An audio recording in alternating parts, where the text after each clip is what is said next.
Olá, sejam bem-vindos a mais uma conversa da nossa série de conversas com economistas brasileiros. Eu sou Paulo Gala e hoje tenho o prazer e a honra de receber Gilberto Tadeu Lima, professor da USP, nosso amigo de longa data, na minha visão, na minha opinião, hoje talvez o melhor professor em atuação na FEA USP de economia. Gilberto fez mestrado lá na Fundação Getúlio Vargas, fez doutorado em Notre Dame, nos Estados Unidos. Eu me lembro, na minha época de mestrado, nos anos 90, a gente lia a tese dele, a dissertação dele de mestrado, Em Busca do Tempo Perdido, que inclusive foi premiada com o prêmio BNDES, se não me falha a memória, depois a Márcio me corrige, foi o único prêmio BNDES de melhor dissertação de mestrado que a UGV ganhou, acho que até hoje, não sei se hoje tem algum outro prêmio. Né? Então, Gilberto, na minha visão, é um dos grandes economistas brasileiros. Infelizmente, ele não está muito presente em Twitter, em Facebook, em YouTube, e ele gentilmente nos concedeu essa aparição aqui, essa conversa. Então, eu agradecer muito o Gilberto, né, conhecido pelos amigos como Giba. Um prazer enorme te receber aqui, Giba. A gente tem uma tradição, a gente faz essas conversas com economistas no domingo, né? A gente tem uma tradição que o Zé Márcio Rego sempre começa fazendo uma pergunta indiscreta. Não, estou brincando. Sempre começa fazendo uma pergunta aqui para início ao nosso papo. Então, sejam bem-vindos. Márcio Rego, obrigado pela presença também. Zé, a palavra é sua já para você também dar as boas-vindas e dar o chute, o pontapé inicial. Obrigado, Paulo Gala. Uma honra, um prazer, uma alegria de podermos contar hoje com a fala especialíssima do professor Gilberto Tadeu Lima. Concordo com você, a nossa academia concorda, um dos mais importantes pós-keynesianos da América Latina, né? Da América, né? E um dos mais importantes, se não o mais importante professor da USP na atualidade. Um grande pesquisador, produz demais e uma capacidade de ensinar e de fazer discípulos. Sou contemporâneo dele, apesar de ser mais velho, cerca de 7 anos, né?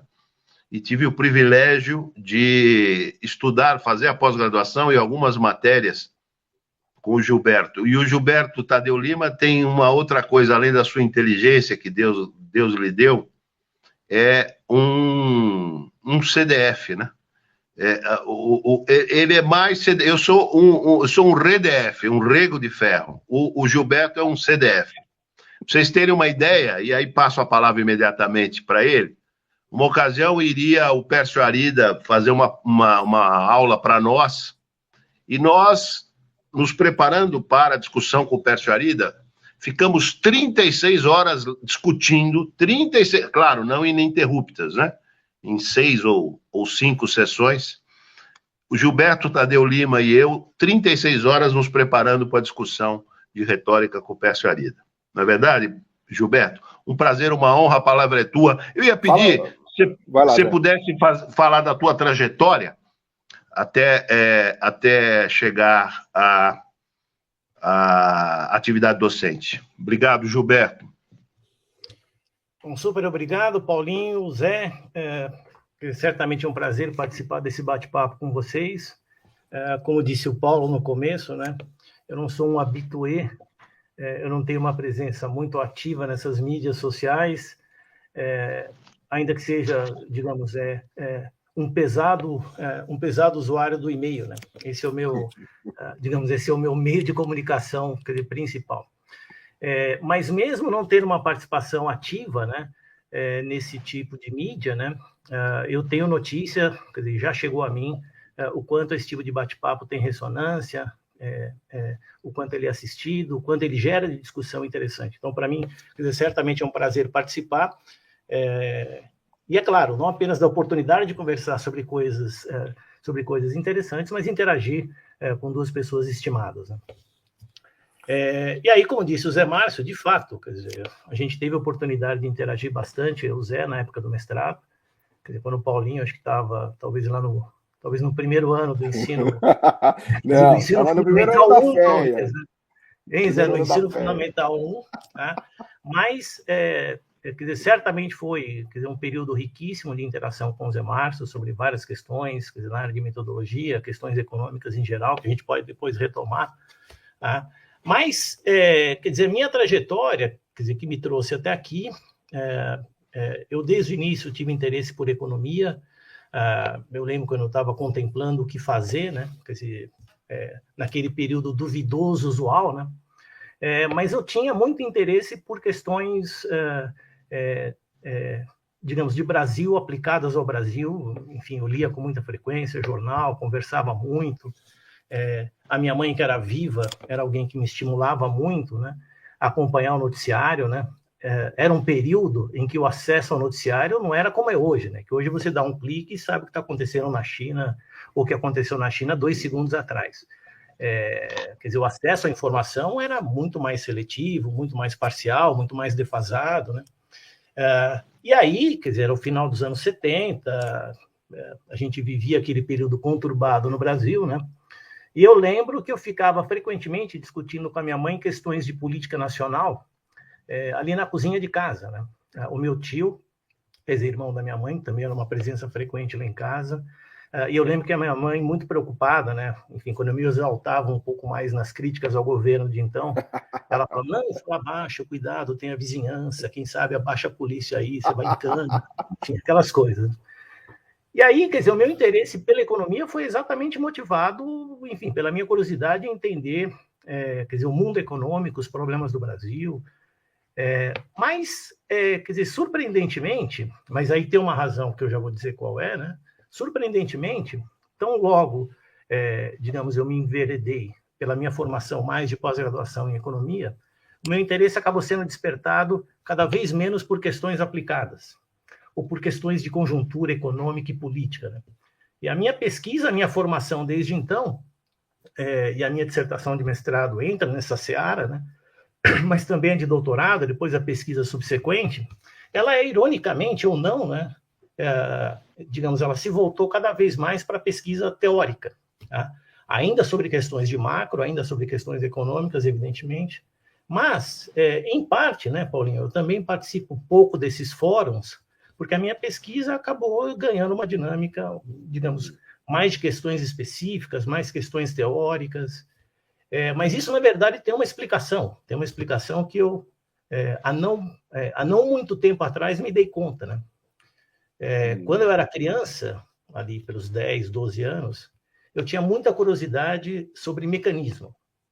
E eu a ponto de eu ter criado, né, uma série de problemas domésticos, porque eu desmontava coisas. Em particular, eu desmontava aparelhos eletrônicos. Porque para mim era uma curiosidade gigantesca como é que saiu uma voz de uma caixa. Houve um tempo, né, Zé? Isso é cabeça de físico, hein, Giba? Cabeça de físico isso, hein?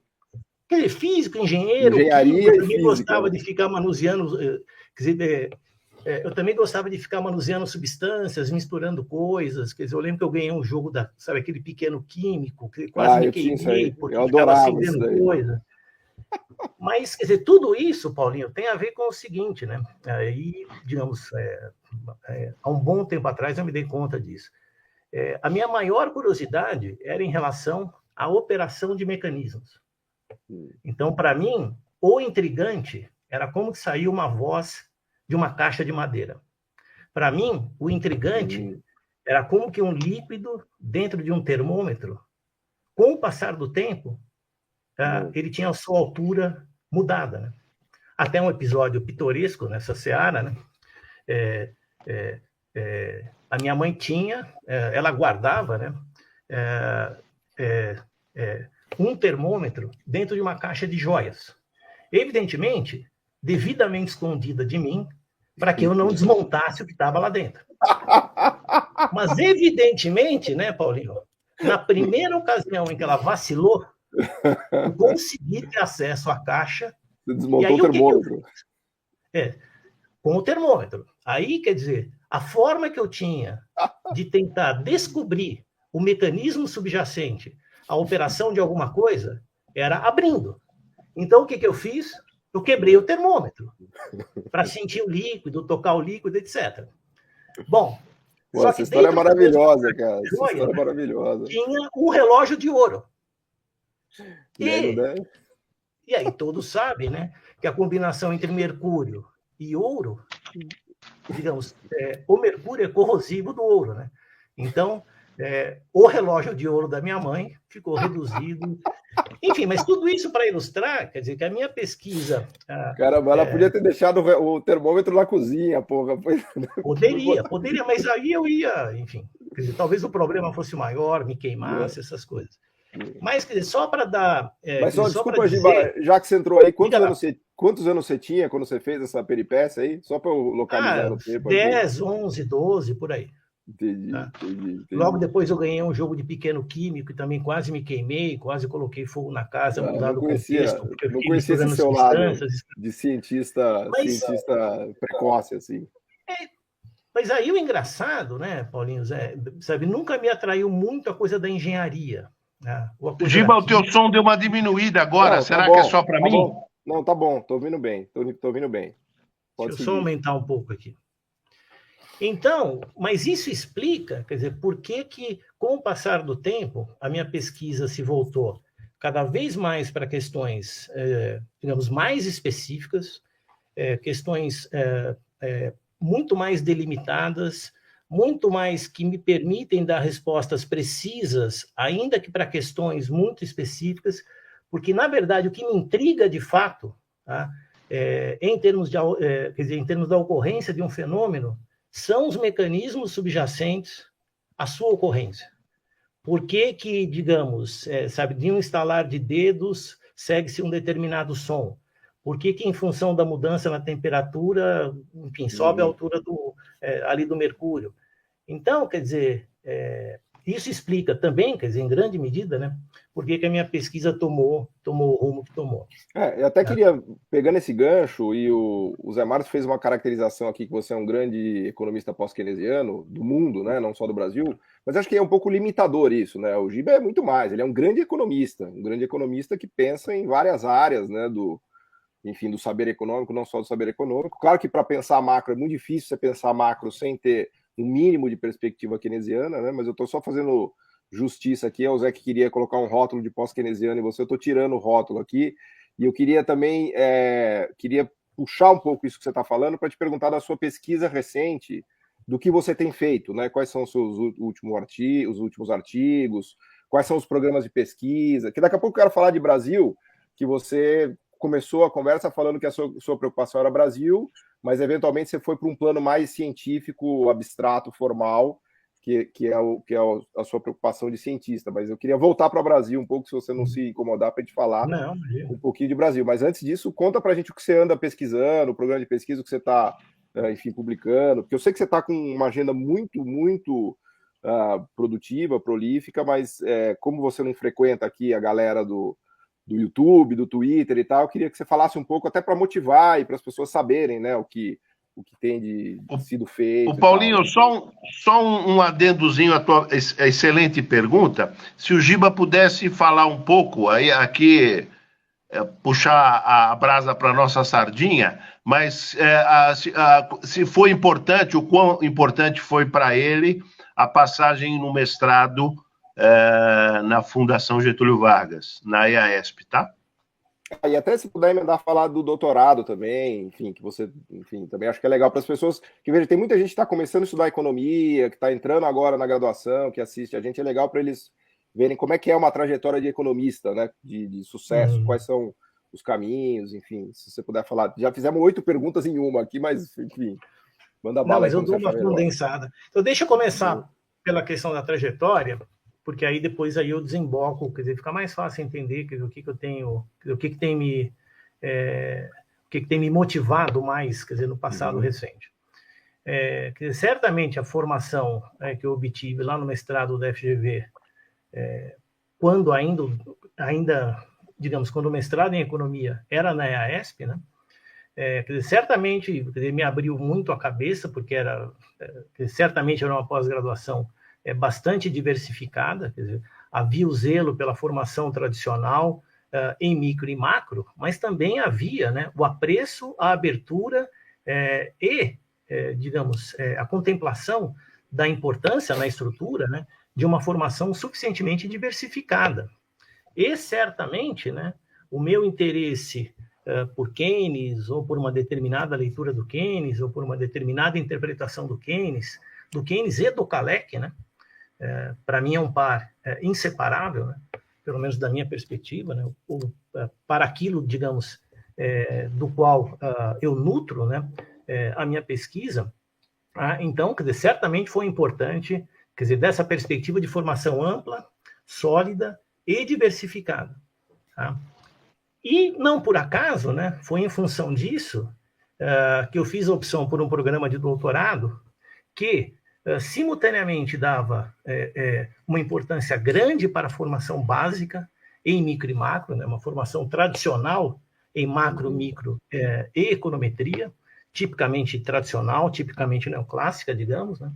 Mas também tinha a oportunidade, proporcionava a oportunidade de uma formação sólida, digamos, numa abordagem não tradicional, não convencional. Isso era Notre Dame do final dos 90, de só para te localizar, porque depois a Notre Dame também meio que ficou monotemática, né? Também, sabe, ela mudou completamente seu perfil.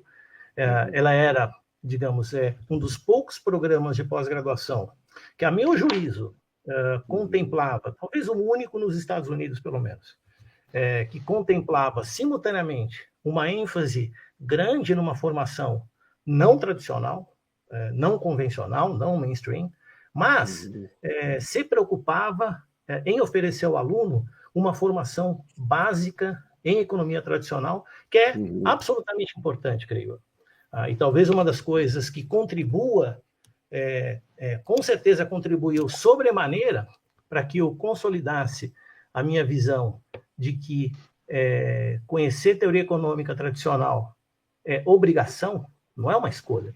Eu acho que mesmo economistas... linguagem básica, né? Básica, Paulinho. Não só para você entender, digamos, o que eles dizem, né? Mas também para que você possa se beneficiar produtivamente, digamos, da importação de coisas que eles fazem e que são, digamos, promissoras ou são adaptáveis para uma outra perspectiva. Essa é uma questão, digamos, que tem, que de certa forma desaponta algumas pessoas que simpatizam comigo, sinceramente, né? Porque eu tendo a valorizar, acho, bem mais do que a média da heterodoxia, a importância de se estudar, de se acompanhar, de fazer, ou, digamos, de ter uma interação desprendida e desapegada com a literatura convencional. Eu acho que, enfim... E quando você foi para Notre Dame, você já sabia que tinha isso? Foi uma decisão consciente já? Sim. Quer dizer, eu não fui... eu lembro que, simultaneamente, eu apliquei para o doutorado em outras instituições americanas, fui aceito também, mas ali a ênfase para mim era muito heterodoxa, digamos assim. Eu não gosto muito dessa expressão heterodoxa, né? Mas eram programas que não contemplavam, digamos assim, a formação básica em economia convencional, que eu acho que todo economista tem que ter. E aí, quer dizer, sinceramente... Aliás, desculpa, só um parênteses. Eu sou meio chato, eu fico interrompendo, você pode me xingar, tá, Giba? Só um parênteses para enriquecer aqui, antes da gente chegar na sua pesquisa, que eu gostaria de explorar o seu conhecimento, que é uma espécie de mapa de como andam hoje os centros de pós-graduação nos Estados Unidos. Não sei se você tem acompanhado isso, mas, por exemplo, a gente tinha Notre Dame, depois me parece que a UMass também seguiu um pouco essa tradição, a New School... Mas, enfim, eu tô meio por fora, assim, não sei se você tem acompanhado isso, até também para quem nos ouve e tal, é legal saber, né, Paulo, essa discussão sobre a academia norte-americana é super interessante, o Giba vai fazer, eu sei, mas se o Giba pudesse, até como uma homenagem, né, se ele pudesse falar um pouco da influência do Luiz Antônio de Oliveira Lima, antes de ir para o doutorado, né, se você puder falar ainda um pouco de... Cada pergunta se desdobra em mais 8 perguntas, Giba. Então, peço desculpas aqui. Vai lá. Imagina. Fala o que você quiser falar. Fala o que você quiser falar. Imagina. Só para prestar a devida homenagem. Certamente, a minha interação com o Luiz Antônio de Oliveira Lima foi decisiva para que eu não apenas ampliasse a minha motivação para mergulhar no tema específico do que virou depois a minha dissertação de mestrado, mas também para obter aporte em momentos em que, como vocês sabem, né, quando a gente mergulha em alguma literatura, em vários momentos a gente se sente perdido, enfim, com a compreensão comprometida, e foram conversas à tarde, evidentemente, com o Lima, né, tarde e noite, né, por razões conhecidas, dorme às 6 da manhã, dorme às 6 da manhã, acorda meio-dia, igual o Zé Marcos. Que permitiram com que eu, digamos, avançasse.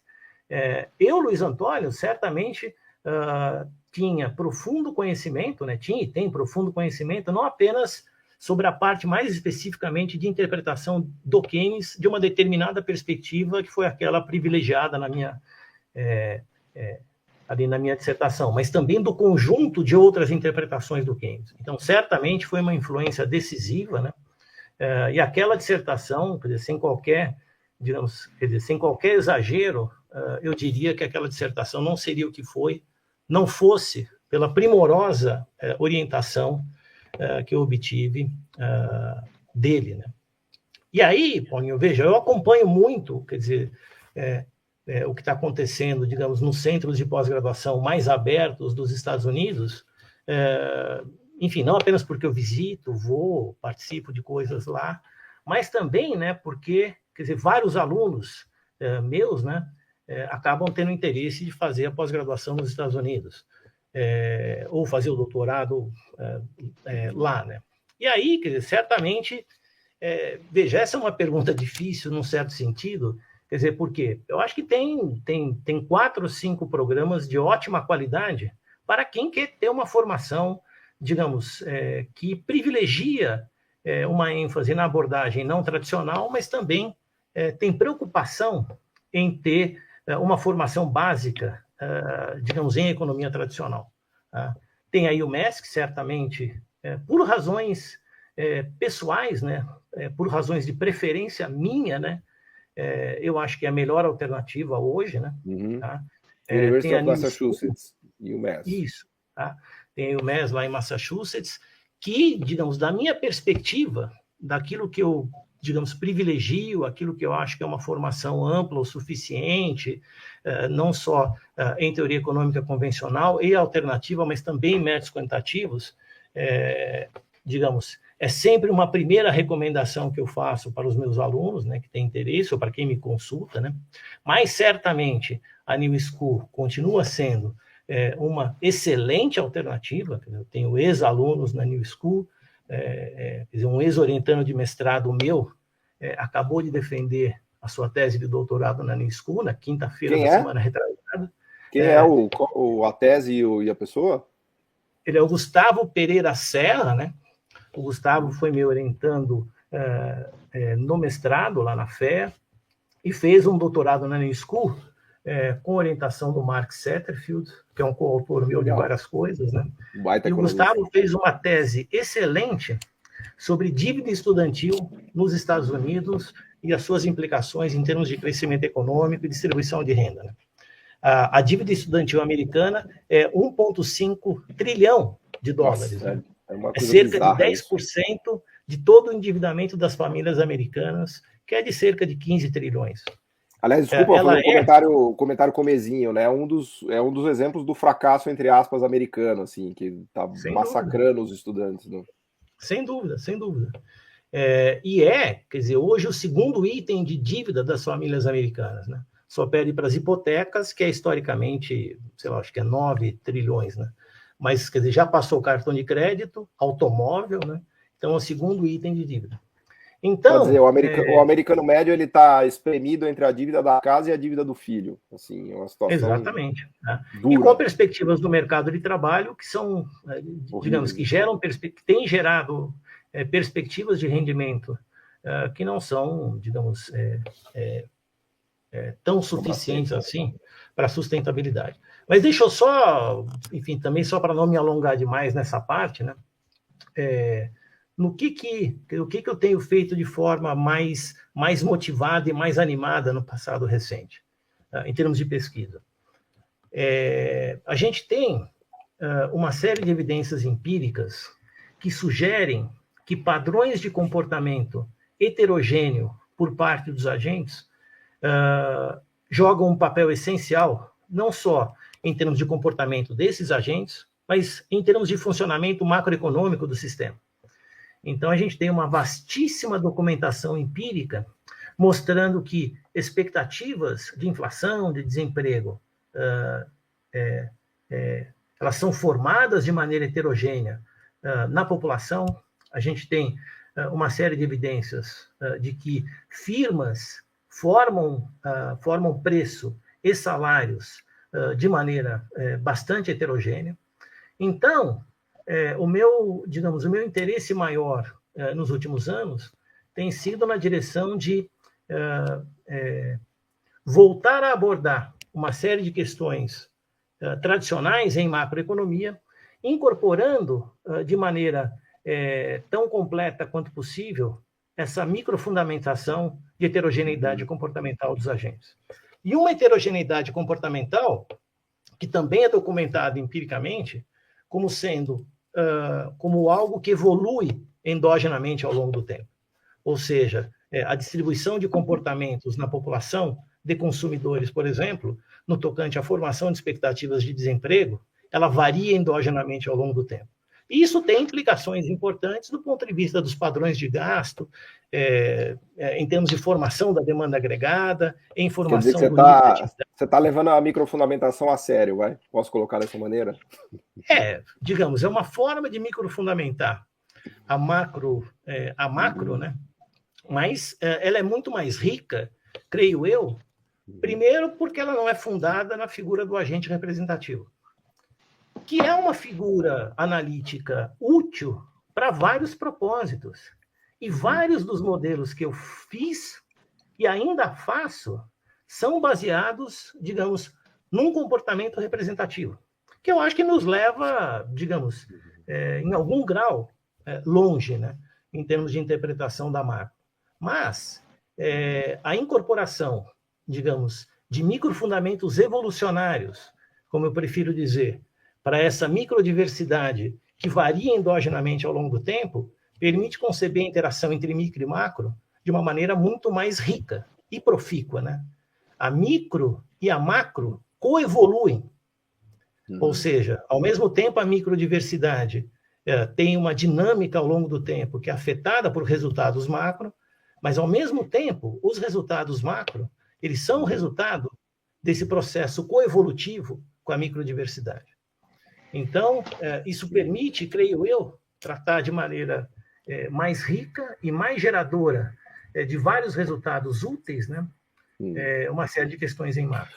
Você está dialogando com a questão de sistemas complexos mais recente? Porque eu sei que você já trabalhou muito isso lá atrás, tinha o grupo com o Eleutério, não sei se ele ainda mexe com isso, mas pensando agora no negócio mais pop aqui do Nobel da Física, que foi para sistemas complexos e tal, você está conversando com essa literatura ou você está seguindo por uma via mais endógena, econômica mesmo? Não, olha, eu continuo parte da minha pesquisa, digamos, naquilo que ela tem de interesse por essa interação entre a face micro e a face macro, né? Ou as duas faces da Lua, como diria o Keynes. O meu interesse por essa questão, por um tratamento, digamos, mais adequado dessa questão, dessa interação, evidentemente, também me leva a navegar por águas de sistemas complexos com alguma frequência.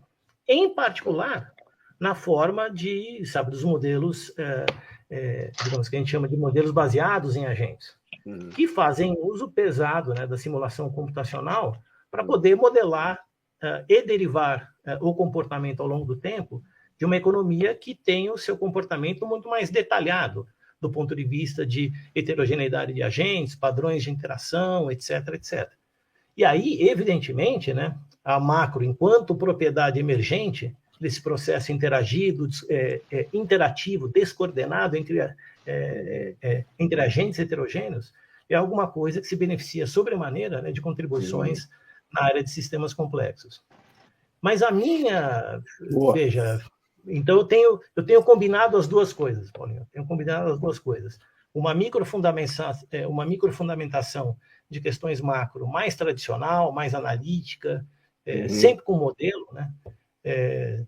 Mas assim, com solução analítica fechada, e quando, digamos, eu quero incorporar mais elementos, mais dimensões, aí eu recorro à simulação computacional, que é um instrumento heurístico extremamente útil, né?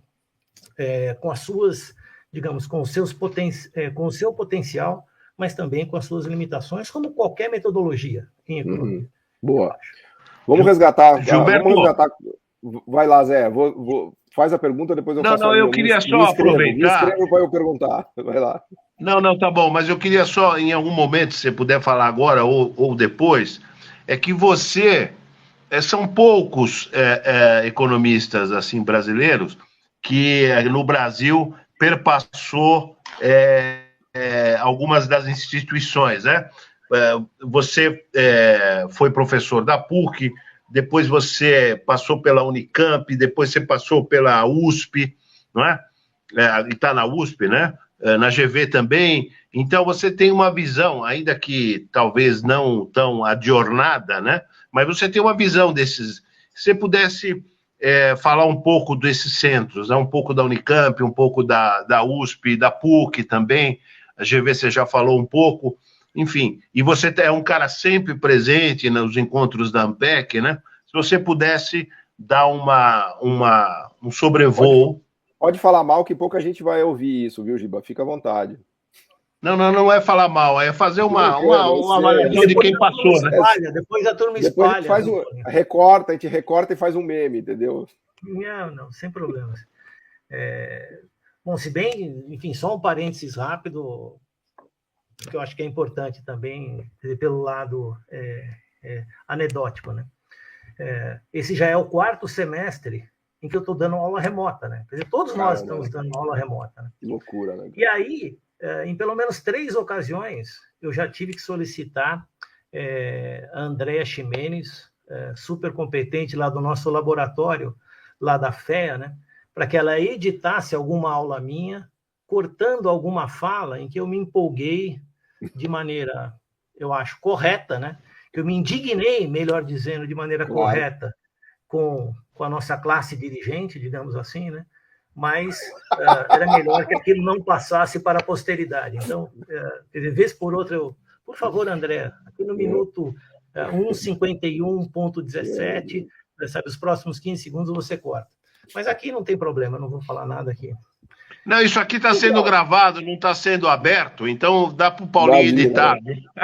Não, falou aqui não, falou aqui, como diz um amigo meu. A internet não perdoa, porque tem o print, né? Eu vou lá no Twitter, eu ponho o negócio, eu apago, só que alguém já deu o print, então aí fica para a posteridade, né? Mas então, Zé, olha, eu acho que o meu trânsito por essas instituições, que em várias delas foi bastante temporário, quer dizer, em algumas delas já, digamos, há um tempo grande, né? Então, por mais que eu esteja envolvido com questões acadêmicas, eu não tenho mais aquela convivência de dia a dia, mas, olhando à distância, pelo menos aquilo que eu, digamos, que eu olho mais à distância hoje, né?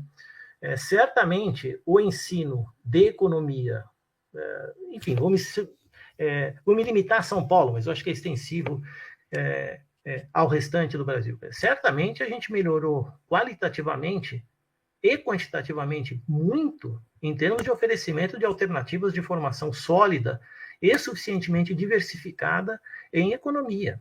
Tá? Até onde a minha vista alcança, pelo menos do ponto de vista da Fundação Getúlio Vargas em São Paulo, isso ainda é contemplado.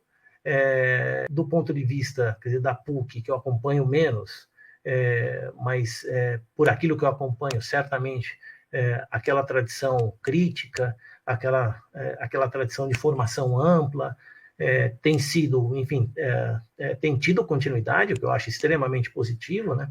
Eu vejo isso também porque, vez por outra, lá no nosso doutorado em economia, né, a gente tem alunos egressos da PUC, né?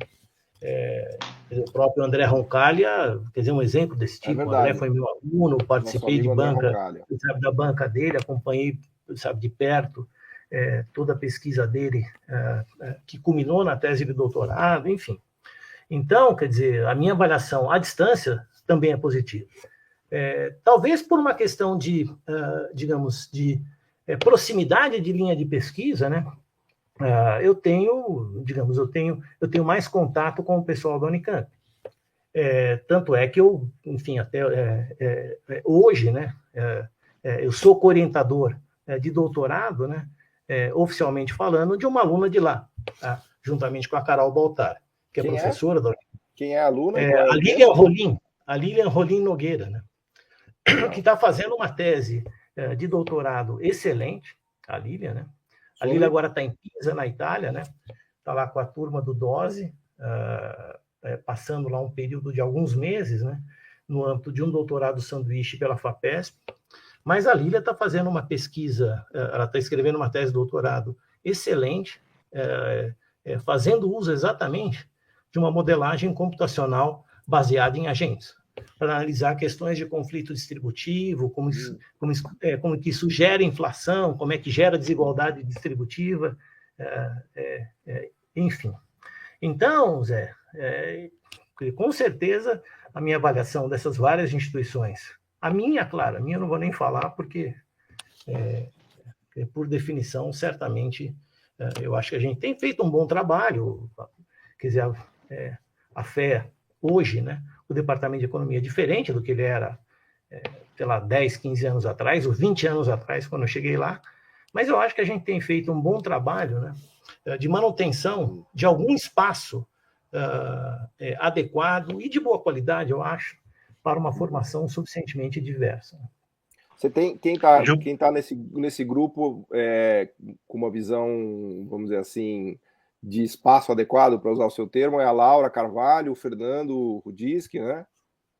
Que são professores do programa, que você se lembra, assim, sem querer dar nome aos bois, assim, mas só para fazer claro, mas temos, quer dizer, do ponto de vista do centro de pesquisa que nós criamos, né, que é o MAD, né, que é o Centro de Pesquisa em Macroeconomia das Desigualdades, entre os professores ainda ativos, né, somos eu, a Laura e o Fernando Rugitsky.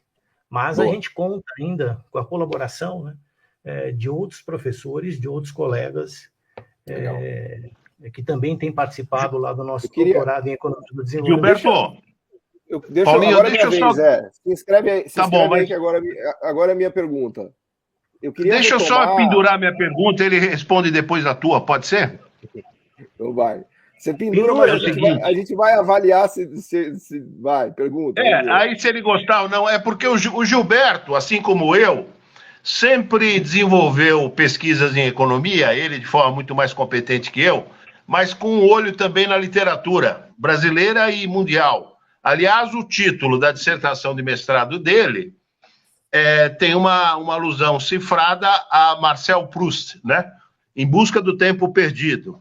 E eu já ouvi o Gilberto várias vezes pensando em fazer alguma coisa usando o tempo redescoberto, não é? E eu quero sugeri-lo, eu estou lembrando aqui minhas conversas com o Bento Prado Júnior, eu ia sempre para São Carlos conversar com ele, de tempo em tempo, e lembro que o Proust, Marcel Proust, foi aluno do Henri Bergson, não é? E o Giba trouxesse uma discussão sobre a desigualdade no Brasil, usasse todo o seu potencial analítico, teórico, né? E poderia ser até um estudo com o título Sodoma e Gomorra, um dos capítulos do Proust, né? Então, é você mergulhar em Brasil e nessa desigualdade, não só do ponto de vista teórico, que você domina como ninguém, mas também do ponto de vista empírico. Era isso, Paulinho. Bom, você responde se quiser, Gilberto. Não, a sua pergunta, na verdade, era a mesma que eu ia fazer, porque eu queria resgatar aquelas discussões do Giba com a mãe dele na cozinha, que ela preocupada em que a polícia aparecesse, e o tio envolvido ali também, naquele debate acalorado de Brasil, que, afinal de contas, motivou, né, o Giba, segundo ele mesmo nos conta, a estudar a economia, né, e depois também, né, eventualmente conciliando isso com o lado cientista, mas o lado cientista fala muito forte, né, Giba? Mas o Brasil está correndo no seu sangue aí. Então vamos falar um pouco de Brasil. E, claro, assim, a gente entra agora numa seara bem menos formal e muito mais passional, até no limite, né? Então eu continuo inconformado, né, com esse buraco que a gente mergulhou, né? Não consigo entender como a gente caiu num buraco tão fundo assim. Jamais imaginei que há 10, 15 anos atrás, nem no meu cenário mais pessimista, eu conseguia ver o Brasil numa lama tão profunda, né? Então, se você puder falar um pouco disso, enfim, né, a gente não fala muito alto para não chamar a polícia e tal, mas enfim. O risco não sei se está zerado, né? Olha, deixa eu só falar uma coisa que eu acho que tem, não como causa, provavelmente, e se eventualmente como causa, certamente não causa única, né? Mas, quer dizer, parte dos dilemas que a gente enfrenta hoje, parte desse lamaçal, quer dizer, para usar a sua própria expressão, para essa indefinição, para essa, digamos, incompletude de alternativas, dificuldade de visualizar cenários viáveis, etc., tem a ver com a intensificação de uma polarização nos últimos vários anos, né? Que tem várias ramificações, tem várias dimensões, tem vários condicionantes, mas, quer dizer, parte, eu acho, da nossa encruzilhada, e parte, digamos, da instabilidade que essa encruzilhada tem criado, né, tem a ver com a polarização expressiva, né, que as discussões acabaram tomando, quer dizer, o rumo extremamente polarizado que essas discussões acabaram tomando, né?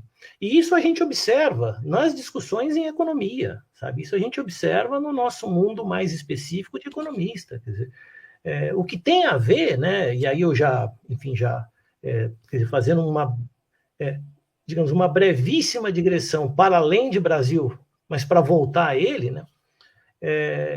Digamos, por razões complexas, né? As discussões em economia, em geral, e não apenas, sabe, em termos de questões aplicadas, elas acabaram ganhando ares muito polarizados. Digamos, como disse o meu estimado amigo Eleutério Prado, né? Um dos problemas que eu enfrento, né? Ainda eu acho, né? É que aos olhos da ortodoxia eu sou heterodoxo demais, e aos olhos da heterodoxia eu sou ortodoxo demais. Mas é porque eu tenho tentado caminhar contra a corrente dessa polarização. Claro. Eu acho que parte dos problemas tem a ver com uma indisposição para o debate desapegado e desprendido. Tá? Eu ouvi absurdos na vida, sabe? E aí eu não tenho, enfim, não tenho outra palavra, né? Do que, formalizou, virou neoclássico. Se não falou em contradição usando Marx, é porque você é um alienado. Construir o modelo é porque é mais um daqueles que querem reduzir as contradições. Construir o modelo é vendido. Enfim, então, quer dizer, isso eu acho que obstrui o debate, contamina a possibilidade de uma interação frutífera e contribui para a criação de um estado de animosidade que certamente se reflete em outras dimensões, inclusive do exercício da política pública, uma vez no poder. Tá? Então, quer dizer, eu acho que parte do problema tem a ver com isso. Parte do problema, né? Uma outra parte do problema, que não esgota certamente o conjunto de causas complexas, é que, ao longo da nossa história, né, a gente constituiu uma estrutura produtiva que tem uma alta capacidade de fabricação de desigualdade. Então, a nossa desigualdade, ela tem uma capacidade de autorreprodução no tempo, tão forte, tão enraizada, tão sistemática, exatamente porque ela é uma expressão da própria organização da nossa estrutura econômica. Evidentemente, políticas compensatórias, políticas mitigatórias aqui e ali, podem até atenuar as implicações negativas disso. Agora, nós somos uma fábrica de criação de desigualdade. Desigualdade em várias dimensões, não só desigualdade de renda, desigualdade de formas de renda, desigualdade no acesso, digamos, à própria participação cidadã em termos de gênero, raça, etc., né? Então, a gente testemunha diariamente manifestações chocantes de como há uma enorme intolerância ao não igual, né? Ao não igual. E esse é um problema crônico, eu acho. Quer dizer, nós chegamos a um estado de coisas em que o não ser igual a mim não é encarado com a naturalidade que isso deveria representar. Não, para não dizer que pode ser positivo no sentido de explorar, de conhecer, de entender, sim, né? Sim. Não estamos nem pedindo uma leitura positiva, pelo menos neutra. A minha cabeça evolucionária, Paulinho, o meu coração evolucionário sugere que a interação entre elementos diversos é uma fonte essencial de evolução. Tá? Mas, no mínimo, né? No mínimo, um respeito ao não igual é o que a gente esperaria do ponto de vista do assegurar uma sociabilidade mínima. Hoje não. O não igual, ele não é meramente motivo de discordância. Ele não é meramente motivo de objeção. Ele é motivo de agressão. Justifica-se agredir. Justifica-se excluir. Justifica-se aniquilar até o não igual. E o mais chocante, eu acho, né, quando a gente fala que estruturalmente nós criamos um sistema, nós desenvolvemos um sistema que é uma fábrica de desigualdade, nós também criamos um sistema que é uma fábrica de intolerância. Então, digamos, a presidência que temos hoje, ela é consequência... É uma expressão clara disso, né? É uma expressão clara, é um agente representativo, vocaliza, dá voz, é a caixa de ressonância de um segmento não desprezível, quer dizer, não desprezável, né, da população brasileira. E isso é parte integrante das nossas enormes dificuldades. Né? Gilberto, então, deixa eu te fazer uma convocatória, desculpa te interromper, mas exatamente nesse ponto. E eu vou fazer essa convocatória me valendo da tua profundo mergulho teórico. Você é um dos principais economistas, sem favor nenhum, sou seu amigo, mas sem favor nenhum, você é hoje um dos principais economistas do Brasil. E eu falo isso na condição de alguém, você ainda não superou, mas eu já superei o Keynes, eu já superei o Marx e eu já estou superando o Schumpeter. Claro que na condição de tempo e de existência, somente nisso. Você tem 59 e eu estou com 67. De idade, lógico. Mas que você, Giba, no tempo que te resta, ainda te resta 50 anos, porque você vai passar o Eugênio Goudin, tenho certeza disso. Está aí teu pai, o grande Randi, com 87, lúcido e ativo. Eu queria que você mergulhasse com esse equipamento teórico, intelectual e a inteligência que Deus te deu, mergulhasse em Brasil, viu? Nessas décadas que te restam, que você mergulhasse em Brasil. É uma convocatória que eu estou fazendo para você, tá? Olha... Pensa com carinho, Giba, pensa com carinho, não, diria o outro. Veja, eu me vejo, sinceramente, mergulhado no Brasil. Tá? Mas eu entendo... não você é entendeu, mergulho, né? Não, claro, não. Veja, não é um mergulho que tem desdobramentos em nível de produção especificamente sobre problemas específicos do Brasil, ainda que aqui e ali eu tenha dado uma modesta contribuição para isso, né, com coisas mais aplicadas, mas também, de novo, com questões mais específicas, com aquela lógica, sabe, da curiosidade pelo mecanismo. E aí, do ponto de vista de participação em governo, menos ainda, né? já tive alguns convites no passado, enfim, que por razões variadas, não por desinteresse completo, eu acabei não participando. Mas, quer dizer, o fato é, Zé, o meu palco preferido, e é o palco no qual eu acho que eu consigo dar a melhor contribuição, a contribuição que mais me anima, a que mais me motiva, a que mais me dá prazer, mas que eventualmente não tem o alcance que vários colegas gostariam, digamos, que eu tivesse, né? Que eu proporcionasse, é a sala de aula. Tá? É a interação com os alunos, é participar de seminários, é apresentar seminários, é participar de banca de dissertação e de tese. Esse é o meu palco preferido. Esse é o palco no qual eu me sinto mais feliz. Esse é o palco no qual, digamos, eu acho que eu tenho a melhor contribuição a dar.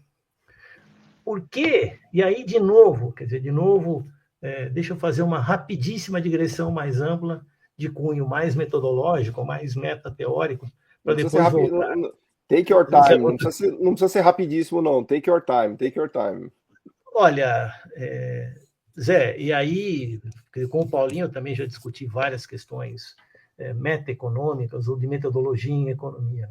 Aliás, somos todos fãs dessa discussão aqui de metodologia e filosofia da ciência, né? É uma das nossas então vamos fazer um ganchinho para voltar a essa questão crucial que o Zé mencionou, né? De, digamos, colocar a minha participação mais a serviço direto do pensar mais especificamente sobre questões de Brasil. Com o passar do tempo, também como manifestação, digamos, daquela minha curiosidade intrínseca, né? Por mecanismo de pequenas coisas, em relação às grandes questões, eu devo confessar que eu tenho ficado cada vez mais relativista.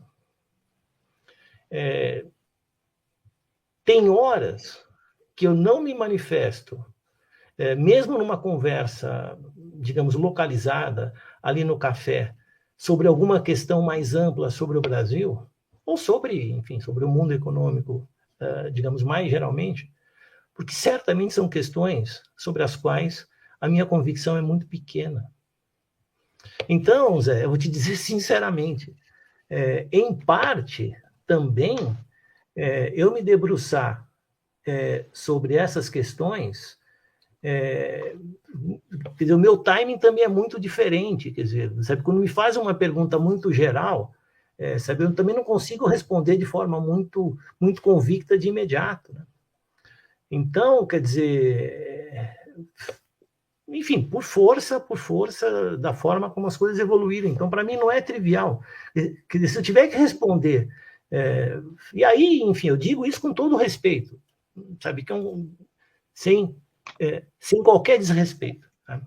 Mas, quer dizer, frequentemente eu vejo, ouço, quer dizer, respostas tão convictas, tão seguras, quanto equivocadas, tão convictas quanto equivocadas. Então, eu também não sei dizer, Paulinho, mas me surpreende como questões absolutamente frágeis, complexas acerca de problemas, digamos, que tem, a meu ver, uma complexidade gigantesca, tá? E se oferece, e a eles é dada resposta e soluções para a sua resolução com uma facilidade, com uma convicção que certamente me escapa, até para avaliar se são pertinentes ou não. Então, isso é porque você não leu o Keynes 3 vezes no original, viu, Giba? Se você tivesse lido 3 vezes o Keynes... Pode ser. Pode ser, Zé. Então, veja, eu vou te dizer sinceramente, Zé. Tá? Eu não ficaria... Sabe, eu teria que me debruçar durante... Enfim, você me chamou de CDF. Continuo, Zé, continuo. Acho que continuo. Quer dizer, pior em vários aspectos, inclusive. Mas essa também é uma manifestação do meu CDFismo, né? Sabe, se eu tiver que falar, por exemplo, sabe, qual é hoje a natureza suficientemente completa da determinação da taxa de inflação no Brasil. Juro, eu vou ter que me debruçar durante 6 meses. E se tiver que tomar uma medida ainda, uma medida de política econômica ainda em relação a isso, que tem consequências práticas, sabe, ainda mais grave, né? Sabe, então, agora, eu entendo. O tempo da política, o timing da política econômica é outro. Eu, por exemplo, posso, estou muito interessado por macroeconomia do meio ambiente, atualmente, Paulinho. Macroeconomia ecológica, Boa, ou ambiental, como várias pessoas dizem. Aí tenho feito coisas com um ex-orientando meu de doutorado, Guilherme de Oliveira, que hoje é professor da Federal, lá de Santa Catarina. Tá? Enfim, mas, com certeza, para que eu me sinta suficientemente seguro para dar uma resposta que eu considere que vai contribuir de uma maneira suficientemente adequada para o debate, não como solução completa, mas que qualifique o debate, tá? O meu timing é diferente. Mas eu entendo, os problemas concretos estão aí. Mas, eu posso me dar um luxo, Paulinho, e falar, não, antes de escrever um artigo sobre os impactos negativos da poluição sobre a produtividade do trabalho e as consequências que isso pode ter em termos de distribuição de renda, eu posso me dar o luxo de me dedicar 3 meses ali, sabe, fazendo... Do ponto de vista da operacionalidade concreta, das ações de política econômica que têm que ser implementadas diariamente, o timing é outro. E as discussões, evidentemente, elas também seguem uma lógica mais precipitada, no sentido normal do termo, porque as questões estão aí, sabe? As decisões de política têm que ser tomadas. Então, quer dizer, tudo isso para dizer modestamente, Zé, que eu não sei se eu tenho o perfil, não me considero tendo o perfil para, digamos, contribuir de forma que vários acreditam que eu poderia, né? Digamos, numa instância, numa dimensão, digamos, mais aplicada como essa. Então, e fora que entrar no jogo da política, né, Paulinho, né, Gilberto? Entrar no jogo da política é arriscadíssimo, né? Você pode quebrar a perna. Estou lembrando aqui, a máquina de moer carne, né? O Chico Lopes, tadinho. O Chico Lopes, o próprio Candir. Mas a gente não está nem entrando nessa dimensão, você está entrando na dimensão da cozinha, a gente está falando ainda na sala, né? Você já entrou na discussão da cozinha, mas tem uma questão aí meio de maldição de quem estuda a filosofia da ciência, né, Giba? Porque você vai estudando muito isso e fica difícil, né? Porque isso também vai te trazendo um grau de ceticismo e de necessidade de rigor, até necessidade de rigor, acho que talvez seja mais preciso, que torna difícil a vida, né? Às vezes eu fico na dúvida se é melhor você ser completamente ignorante em relação às discussões de filosofia, da ciência, de metodologia, de metaconhecimento, do que você mergulhar nisso, porque tem uma angústia desgraçada aí também, né? E veja, quer dizer, conectando o seu comentário com o do Zé, quer dizer, essa eu acho que é uma vigilância permanente, né? Que a gente tem que ter suficiente consciência metodológica é absolutamente essencial, e essa é certamente uma das lições mais importantes que eu consegui extrair ao longo da minha formação. Tá? E o Zé relatou um episódio apenas em que nós consumimos uma quantidade de tempo gigantesco, né? Um exemplo prático do que você está falando. Sabe, mas ali foram inúmeras... Quer dizer, essa consciência metodológica é essencial. Mas essa consciência metodológica, existe frequentemente uma linha tênue que separa a consciência metodológica que, digamos, que dá clareza em relação aos limites, ao alcance do que você está fazendo, e aquela que é produtora desse ceticismo, ou desse sentimento, digamos, eu acho, quer dizer, como eu reconheci, né, o meu sentimento relativista hoje é maior do que era há 10 anos atrás. Você está mais próximo do Zé Márcio Rego, então. Mas eu imagino que eu ainda mantenho esse relativismo sob controle, viu, Paulinho?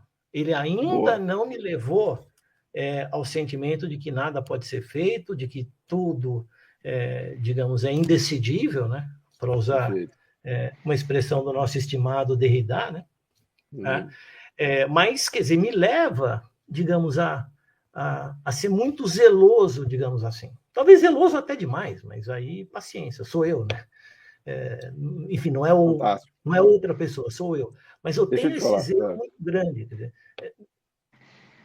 é também rigor, Paulinho.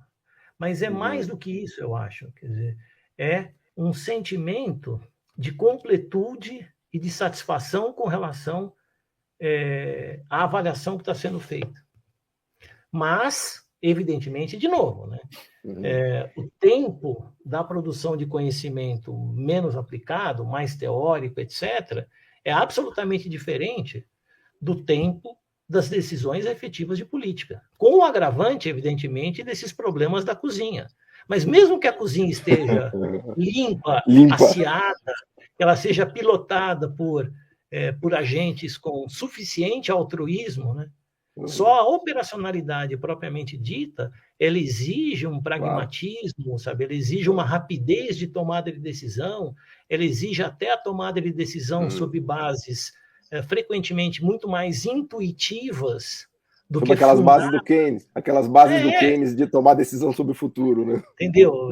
Sabe, como o Keynes, ou como o próprio Hicks, quer dizer, aquele famoso... O Gilberto, nos anos 80... Nos anos 80, Paulinho, só uma rapidinho. Nos anos 80, nós dois tínhamos uma admiração pela dupla Larida, né? Fazendo um adornamento, de alguma maneira, o Pércio tomou um caminho e o André Lara, de alguma maneira, tomou um caminho um pouco diferente. Eu queria que você pudesse falar um pouco de como é que você enxerga o posicionamento atual do André Lara Rezende. Lá vem o Zé Márcio também... perguntando da cozinha de novo. Porra, Zé, caramba. Olha... Vamos perguntar para o Zé o que ele acha do Pércio, então, de volta depois, para ele falar aqui. Zé, olha, eu acho que continuam sendo, até onde a minha vista e a minha compreensão alcançam, continuam sendo dois participantes do debate ou da formulação de interpretações sobre problemas concretos do Brasil que contribuem para aumentar em muito a qualidade desse debate. Independente, digamos, de haver concordância maior ou menor aqui e ali. Olhando da perspectiva, digamos, mais purista, mais acadêmica, de alguém que aprecia ver proposições, enunciados, colocações, interpretações de qualidade que enriquecem qualitativamente o debate e potencializam a chance de que se encontre uma solução que seja a mais adequada possível, certamente a contribuição continua sendo exemplar e contribui consideravelmente para aumentar a qualidade média do debate que eu acompanho, pelo menos. Então, nesse sentido, ótimo, mais o André recentemente, né? Mas ótimo que ambos estejam, continuem sendo extremamente ativos nesse tipo de intervenção. Bom, dito isso, o que eu tenho acompanhado, digamos, mais diretamente em termos de intervenção do André, é a questão da moderna teoria monetária. E, digamos, a sua interpretação ou a sua incorporação, ou a incorporação de determinados aspectos dessa abordagem para a interpretação de problemas locais. Eu tenho uma impressão apenas, digamos, uma impressão não muito simpática com a moderna teoria monetária, sinceramente. Eu acho que ela parte, digamos, de ideias procedentes e pertinentes, mas eu acho que ela tem uma interpretação mais ampla de como uma economia de mercado funciona, como que a lógica da macroeconomia de uma economia de mercado funciona, como que a lógica da implementação da política econômica numa economia de mercado funciona, que é modesta e ingênua sob vários aspectos. Eu acho que eu não queria usar essa expressão, mas falta, digamos, o modelo geral, falta o arcabouço geral. A economia não é meramente pautada, né, na sua dinâmica essencial pela maneira pela qual a moeda é criada, pela maneira pela qual impostos são pagos. Digamos, você tem outras dimensões da lógica macroeconomia, da lógica macroeconômica de uma economia de mercado, que, digamos, um arcabouço analítico suficientemente amplo tem que dar conta. E eu não vejo, digamos, nas contribuições do MMT, ou da moderna teoria monetária, né, esse arcabouço macro mais amplo. Tá? A forma como é concebido o processo de formação de preços, eu acho que é ingênuo sob vários aspectos. Expectativas.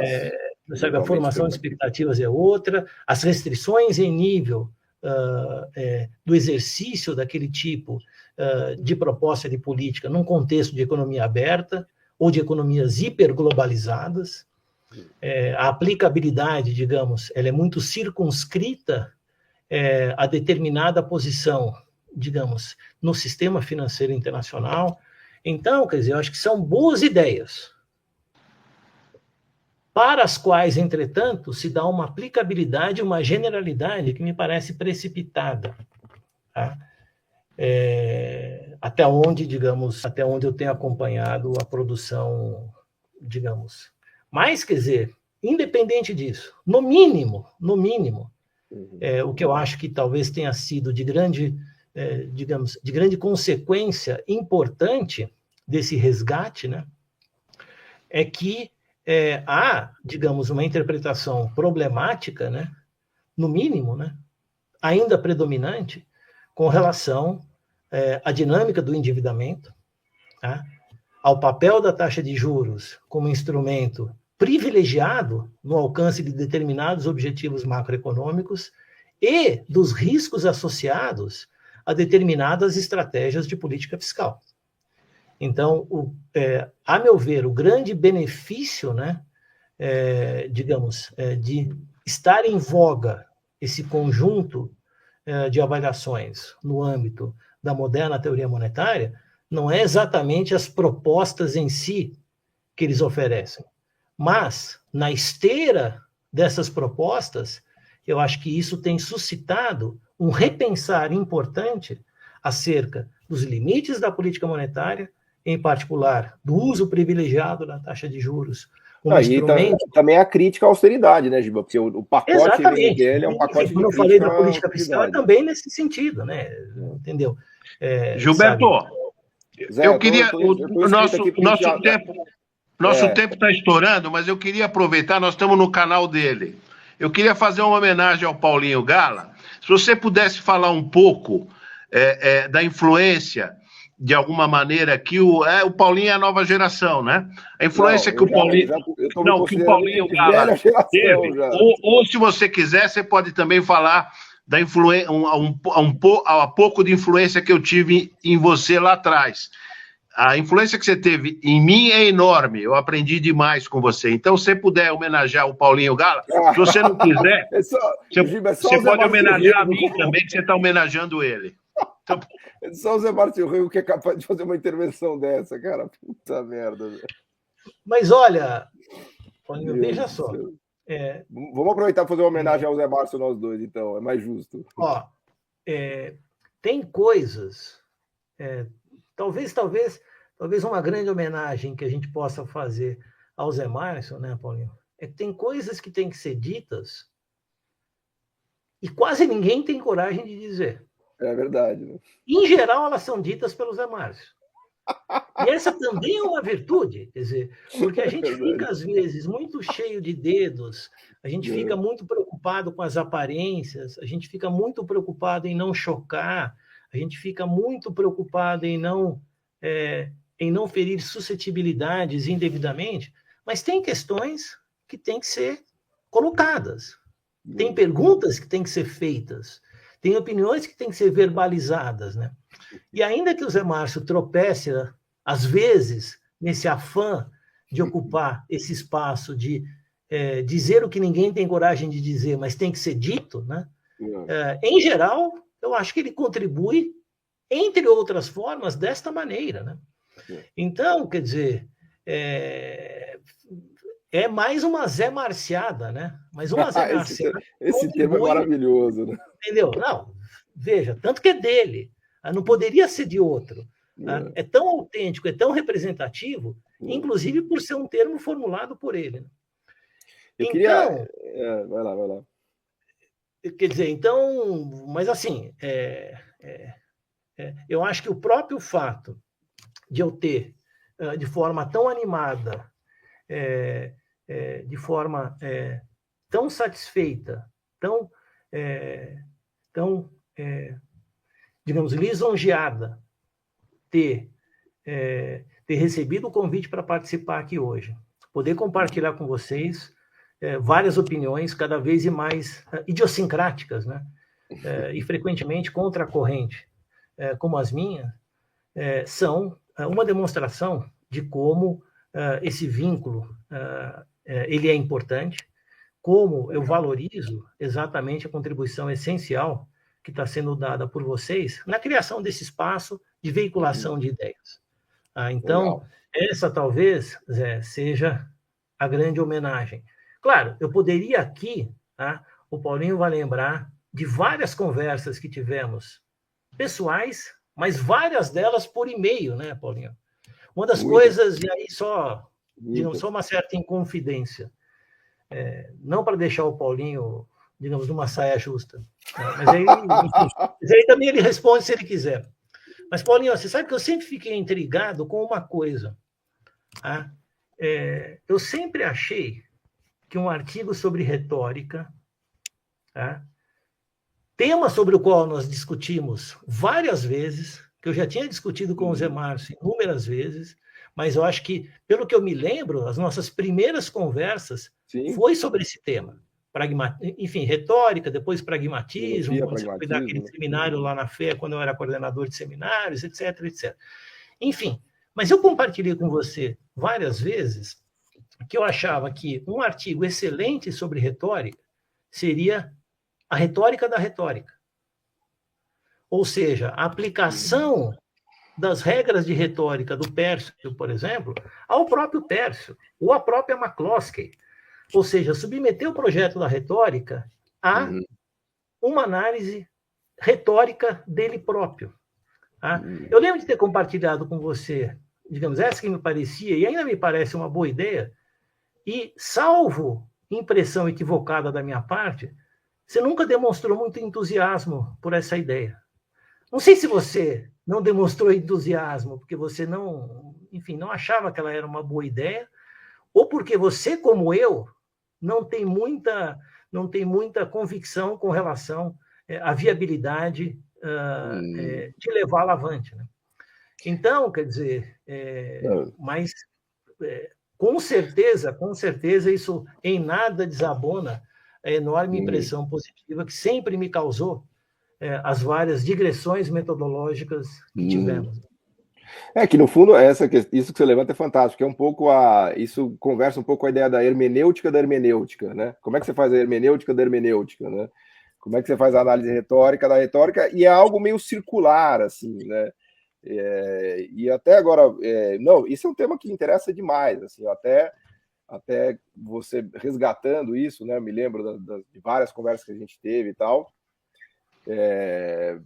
Até me fez lembrar de um artigo que eu escrevi há muito tempo atrás, que num certo sentido ele até chegava nessa coisa do que o Hort chama do espaço hermenêutico. Bom, já que você puxou agora, né, uma conversa técnica, pragmatismo, né, E o espaço hermenêutico, ele é curioso, porque toda a discussão do Hort é que é um equívoco. Nossa, agora, enfim, agora virou um domingo de CDFs aqui, mas vamos lá, tá?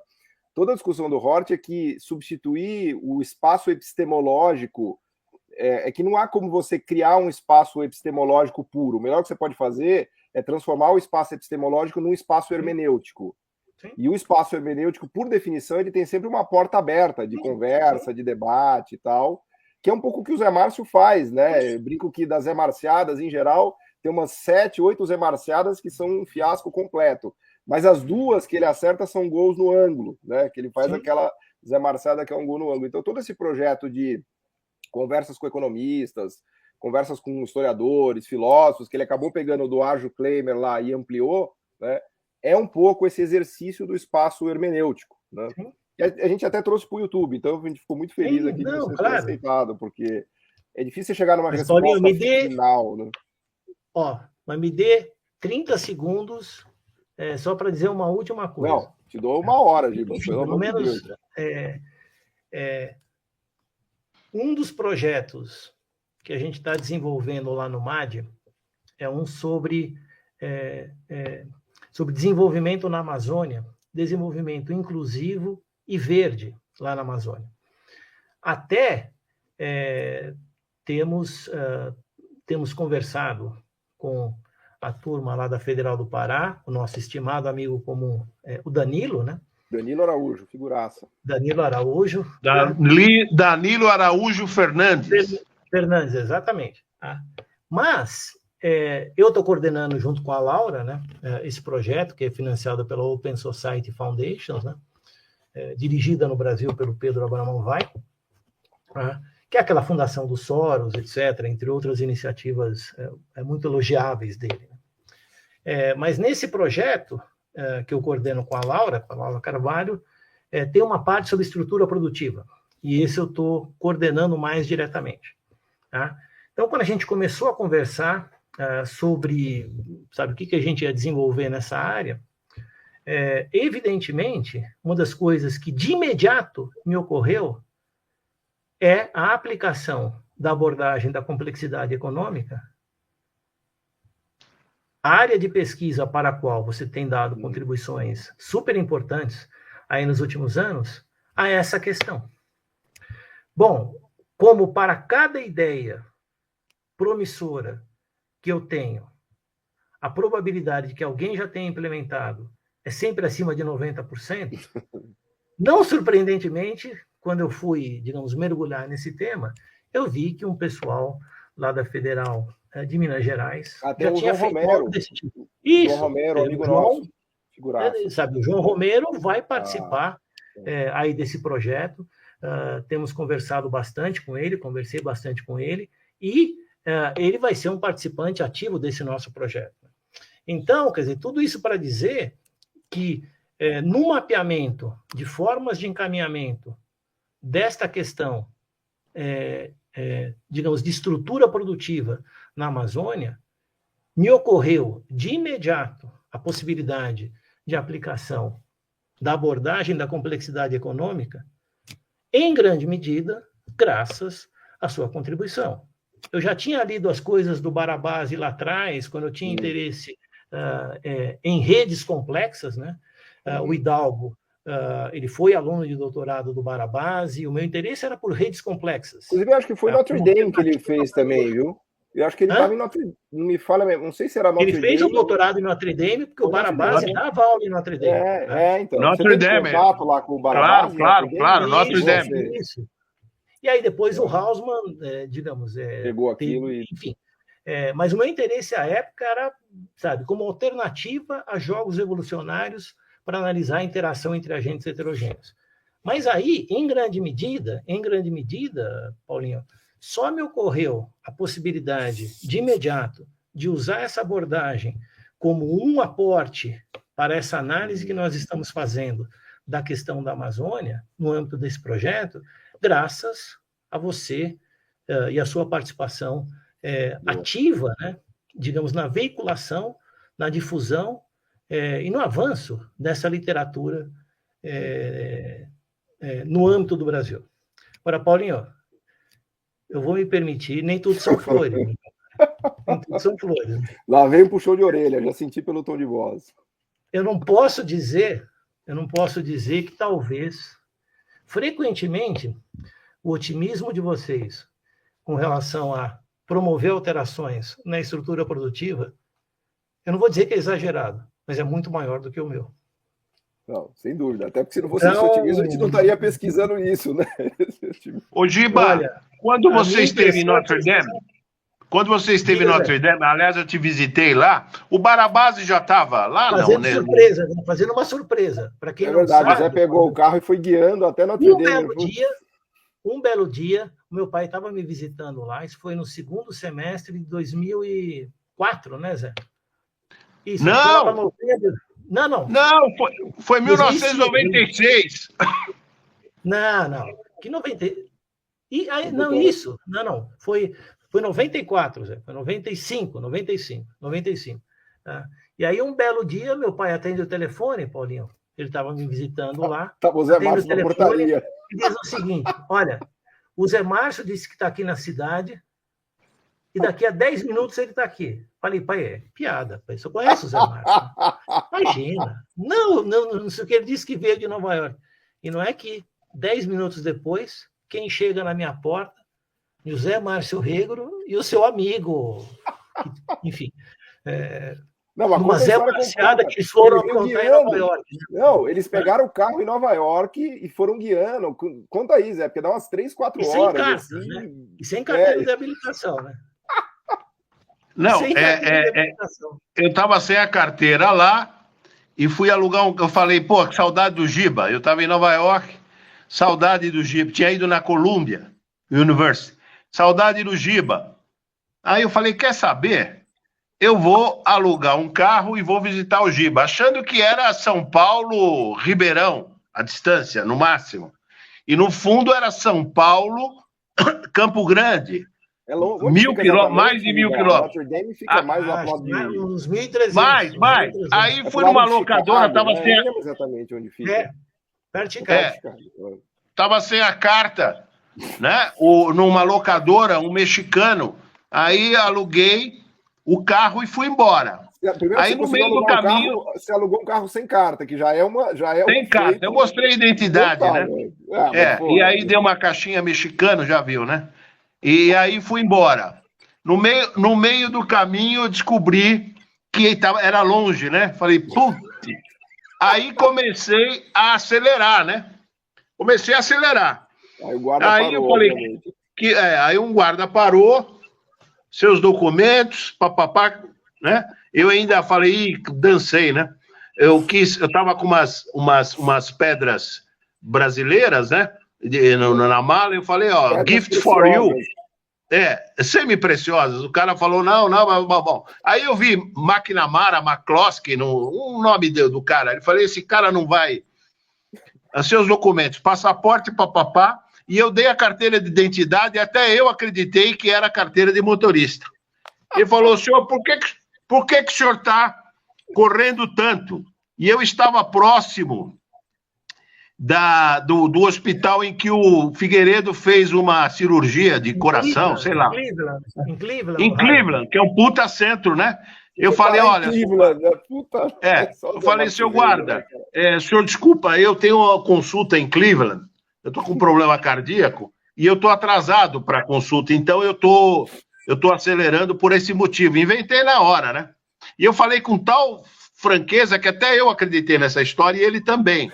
Ele falou, você vai me prometer, então, me devolver os documentos, não vou te multar, vou te liberar, mas você vai me prometer que você não vai passar de X velocidade. Eu falei, ó, seu guarda, o senhor vai perdoar, essa velocidade eu vou passar. Eu vou a tantas milhas. Ele adorou a sinceridade. Ele falou, então tá bom, você vai no máximo nisso, senão você vai ser prejudicado. E aí cheguei de madrugada. E tem um complicômetro que você não está lembrando, que eu falei, ó, me encontro com você, tem South Bend conurbado com a outra cidade. E eu falei, nos encontramos em tal local, não é? E aí você foi no meu encontro, mas na outra cidade, que é conurbada. E aí você não chegava, eu falei, matei o Giba, né? O Giba veio correndo me ver E lembra desse desencontro? Eu achei que eu fui lá para te matar, cara. E aí nos encontramos. Foi uma delícia, né, Giba? Foi muito bom. Foi muito bom. Mas fantástico. Foi uma das belas passagens.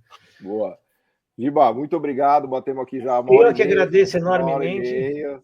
Se quiser dar a última palavra, queria te pedir para dar uma última palavra para o. É meio clichê, mas para os jovens economistas. Eu acho que é importante isso, porque tem muita gente que está começando agora a carreira, assim, né? Enfim, se você puder deixar alguma palavra de otimismo, né? Ou de pessimismo, enfim. Né? Ou de realismo. Ou de realismo. Não, olha, eu acho o seguinte, façam, mergulhem com paixão, mergulhem com determinação, mergulhem com desapego e desprendimento na literatura econômica a mais diversa possível.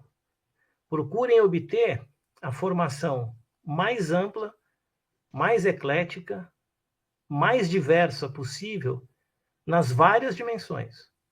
Diversidade metodológica, diversidade analítica, mas também a diversidade teórica.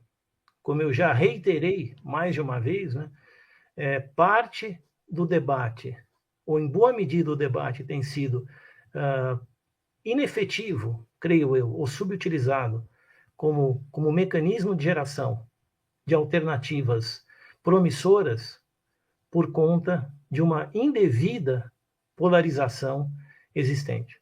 Tá? Então, não contribuam, deem a sua modesta contribuição para despolarizar as discussões. O que não senso de humor, não senso de rancor, né, Giba? Senso de humor. Não senso de rancor. Frequentemente essa minha chamada pela diversidade, pelo desprendimento, pelo desapego, é equivocada e, não raro, maldosamente associada a uma falta de convicção.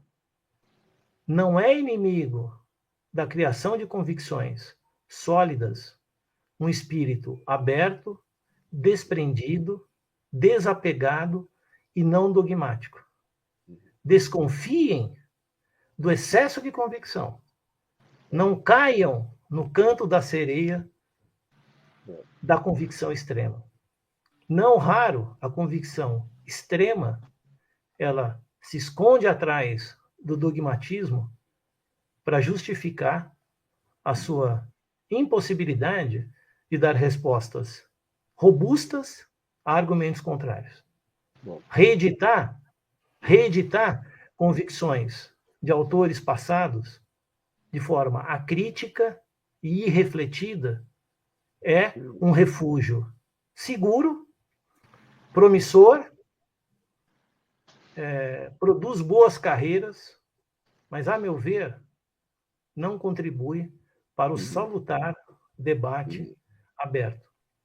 Então, desconfiem de quem não tem convicção, evidentemente, mas também desconfiem de quem tem uma convicção que parece insensível e impermeável sequer à dúvida.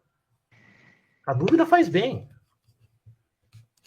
Fantástico. O dogmatismo faz mal. Fantástico, Giba. Muito, muito obrigado. Nós vamos te convidar de novo, se uma hora você topar. Acho que foi incrível aqui, todo mundo que nos assistiu, tenho certeza que adorou. A gente fez aqui, você fala que tem o tempo da pesquisa, o tempo do conhecimento, o tempo da política econômica e tem o tempo do YouTube. Então aqui a gente foi no tempo do YouTube aqui, 1h30, acho que foi uma conversa incrível, eu te agradeço de coração. E eu que agradeço novamente e parabéns novamente aí pela iniciativa, Paulinho. Entre outras. Né? Legal, vamos repetir, se Deus quiser. Obrigado, gente. Valeu, Giba, valeu, Zé. Um abração, pessoal. Obrigado.